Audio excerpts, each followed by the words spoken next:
കാരണം കേരളം നമ്മളെല്ലാവരും അറിഞ്ഞിരിക്കേണ്ട കാര്യം, കേരളം ഒരു കൺസ്യൂമർ സ്റ്റേറ്റാണ്. ഉൽപ്പന്നങ്ങൾ കേരളത്തിലേക്ക് അന്യ സംസ്ഥാനങ്ങളിൽ നിന്ന് ഏറ്റവും ലോങ് ഡിസ്റ്റൻസ് ട്രാവൽ ചെയ്ത് വരുന്ന ട്രക്കുകളിലാണ് വരുന്നത്. ഡീസലാണ്, പെട്രോളിനെക്കാളും കൂടുതൽ കൺസംഷൻ നടക്കുന്നത് ഡീസലാണ്. ഡീസൽ കൺസംഷനാണ്.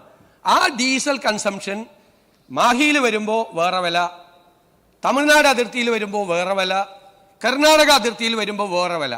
വലിയ വില വ്യത്യാസം കേരളത്തിൽ ഉണ്ടാകുമ്പോൾ എന്ത് ചെയ്യും? ഈ ട്രക്കുകൾ അവർ ഫുൾ ലോഡ് സംസ്ഥാന അതിർത്തിയിൽ നിന്ന് ഫില്ല് ചെയ്തിട്ട് വരും, ഫുൾ ലോഡ്.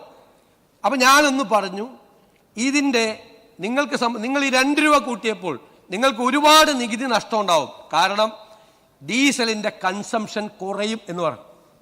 അന്ന് അങ്ങ് പരിഹസിച്ചൊന്നും ഞാൻ പറയില്ല, അങ്ങ് പറഞ്ഞു ഒരു കൺസംഷനും കുറയാൻ പോകില്ല എന്ന് പറഞ്ഞു.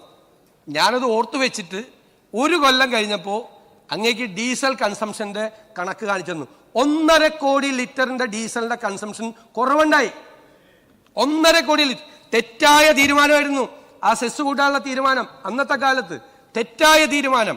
കാരണം ഈ ട്രക്കുകളെല്ലാം പുറത്തുനിന്ന് അടിച്ചു. അതുമാത്രമല്ല, ഇപ്പോഴും കേരളത്തിലേക്ക് അനധികൃതമായ ഡീസൽ, ഈ പെട്രോൾ വലിയ തോതിൽ ഇതര സംസ്ഥാനങ്ങളിൽ നിന്ന് വന്ന് ഒരു ടാക്സും കൊടുക്കാതെ, നമുക്ക് ടാക്സ് ഉണ്ടല്ലോ, സ്റ്റേറ്റിൽ ഒരു ടാക്സും കൊടുക്കാതെ വ്യാപകമായി വിറ്റഴിക്കപ്പെടുക. അത് തടയാനുള്ള അതിശക്തമായ നടപടികൾ ഈ ഗവൺമെന്റ് സ്വീകരിക്കും. ഒരു സംശയം അക്കാര്യത്തിലില്ല. അങ്ങയുടെ കാലത്താണ് ഈ അപകടം മുഴുവൻ ഉണ്ടായത്. ഈ അപകടം മുഴുവൻ 1.5 കോടി ലിറ്ററിന്റെ ഡീസലിന്റെ കൺസംഷൻ കുറയുകയും വ്യാപകമായി നികുതി നഷ്ടം ഈ മേഖലയിൽ ഉണ്ടാകുകയും ചെയ്തത് ശക്തമായ നടപടികൾ ഗവൺമെന്റിന്റെ ഭാഗത്ത് നിന്ന് സ്വീകരിക്കാത്തതുകൊണ്ടാണ്.